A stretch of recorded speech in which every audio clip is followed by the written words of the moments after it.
as capital punishment. So, my next question. Why did Jesus say to the two weeping women in Matthew 24:19, "Daughters of Jerusalem, weep not for me, but weep for yourselves. For the days come when it shall be said, Woe to those that are with child," in those days, when he was speaking of his return? Can you please answer this for me? Because God has told man to be fruitful and multiply, so why did Jesus say different here? I don't understand. Okay, again, you have to remember there is one rule of thumb about the Bible. Christ never contradicted himself, and he never contradicted God. So, since Jesus never contradicted his Father in heaven or himself, Christ was speaking spiritually in this verse. In other words, Jesus was not referring to an actual person who is actually pregnant. Jesus was referring to those who were impregnated by the false husband. In other words, who did not wait on their true husband, which is to say himself, Christ. Who's the false husband? Antichrist. The same one that beguiled Eve way back in the beginning. The analogy is Jesus is our true husband, and if he comes and finds his bride, in other words, Christianity, already with child, that means, guess what? His bride was not faithful and did not wait on him. This is why Paul would write in 2 Corinthians chapter 11, verse 2, "For I am jealous over you with godly jealousy. I have espoused you to one husband, that I may present you as a chaste virgin to Christ." Christ wants us to wait for him, not to fall in bed, spiritually speaking, and become impregnated by the Antichrist. It means he does not want us to be deceived by the false husband, which is to say, Satan playing the role of Christ. Again, Antichrist. And you can also read of this in Luke chapter 23, verses 28 and 29. It will help to clear this up for you. And the real kicker, if you really want to see the deeper meaning behind this, we've already mentioned earlier, Isaiah chapter 54. You will understand this saying, "More are the children of the desolate than the children of the married wife." Well, what is the married wife? That's the bride of Christ. So there you have it. Okay, in Joshua 5:15, the captain of the Lord's host told Joshua to remove his shoe from off his foot, for the ground he stood on was holy ground. What is the significance of removing the shoe when on holy ground? Because it was the angel of the Lord, the presence of God himself, rather than just a messenger. Because remember John in Revelation, when he went to worship the angel stopped him and said, "Don't do that. I'm just a servant like you." But not with Joshua chapter 5 or with Moses in Exodus chapter 3, because it wasn't just an angel, it was the angel of the Lord, God's presence, delivering the message. So there's the difference, and there's the answer. Next question would be, are the health laws from Leviticus 11 still in effect today? And the answer is yes. God doesn't change his mind every 2,000 years. When he writes something, it is true. And it's important to remember what Christ said in Matthew 5:17. That he wasn't come to destroy the prophets, but to fulfill what they had written. And people will make reference to Acts 10 many times, saying that was about food, when it really had nothing to do with food. And as Peter, eventually realized in verse 28, he said, "God hath showed me I should not call any man uncommon or unclean." Why? Because at this point, salvation had been opened to the Gentiles. And then in verse 34, he says, God's no respecter of person. And so, meaning any race can be saved. Anyone can come to repentance through Jesus Christ and be saved. And again in 1 Timothy 4, the third and the fourth verses, and people make note on that. If you would read that, starting with verse 3. Okay. Verse 3, and it reads, forbidding to marry, and commanding to abstain from meats, which God hath created to be received with thanksgiving of them which believe and know the truth. So right there's certain animals that he instructed us that we should be received. Okay, God's looking after our personal health, and he knows these flesh bodies inside and out because he created them. He knows what, gets them going good and what doesn't get them going good at all, what messes them up and what will get us sick and what is harmful to us. And so he let us know. That's why he gave us the health laws. He's looking out for us. The point is those to be received, and he let us know which ones are to be received. Continuing. Verse 4, for every creature of God is good, and nothing to be refused, if it be received with thanksgiving. What does that to say? Every animal God created for a specific purpose, and they all do their job very well, as God created them. He didn't make pork, pigs to be ingested by humans that will make us sick. They're scavengers. They ingest poison and they store it in their fat. We are not to be partaking of that. That is a sin against your health. That is going to make you sick. So the health laws are very in effect if you want to live healthy. Not a sin against your soul, or that'll land you in hell, but against this flesh body that the Lord has given you.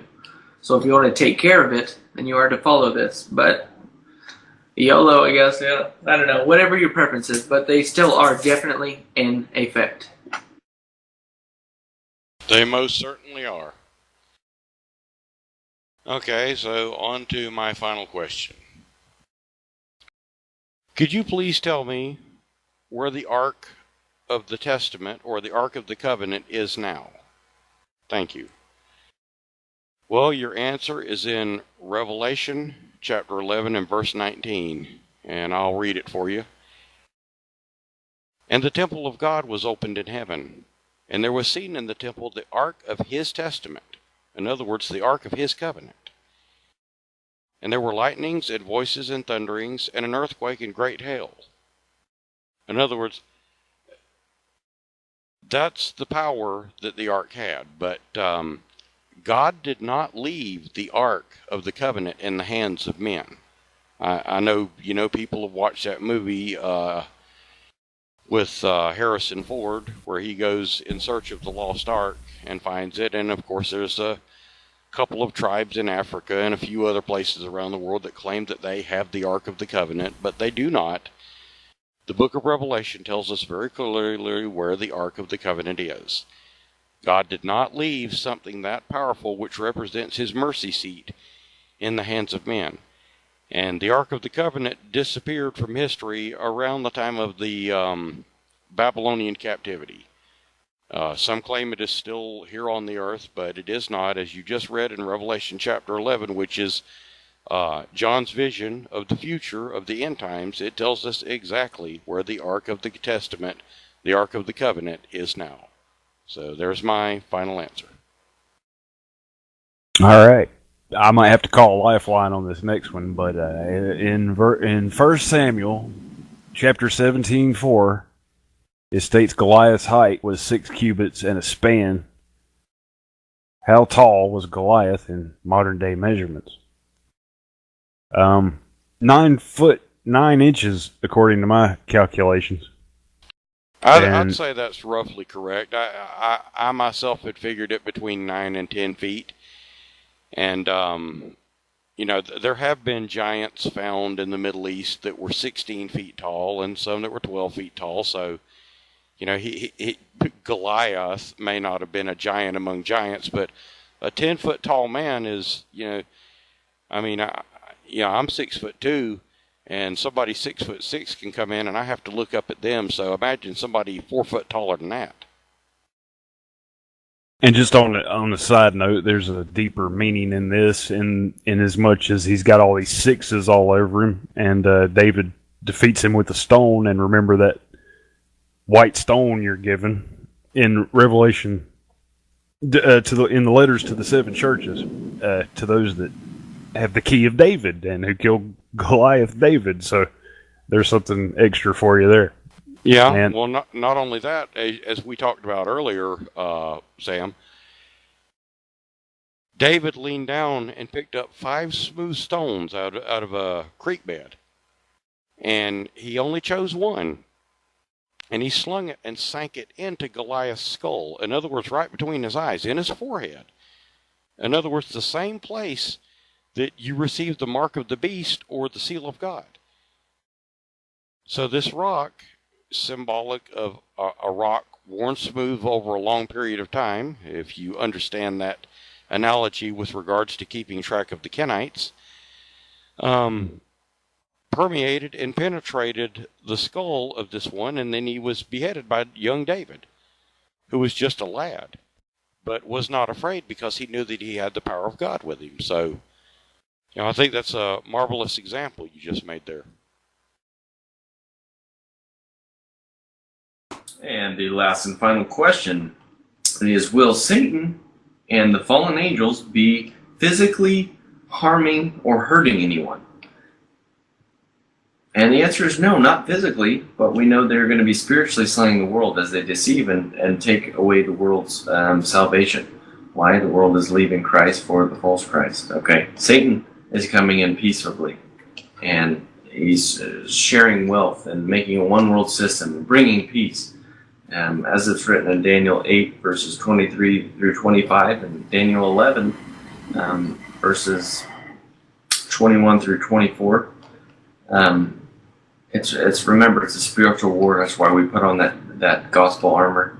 That's the Father's word. And the mark of the beast is in your forehead. Seal of God is in your mind. It's not being deceived. And then also in Revelation 9, verse 4, having that seal of God, which is having the truth of the Father's word, they can't touch you. And why would they want to touch you? They're looking to claim souls. They're looking to harm your soul, take it away. Yeah, who would that deceive if they're beating you? You wouldn't want to worship him. He wants your soul, not your flesh body. So he's trying to kill that.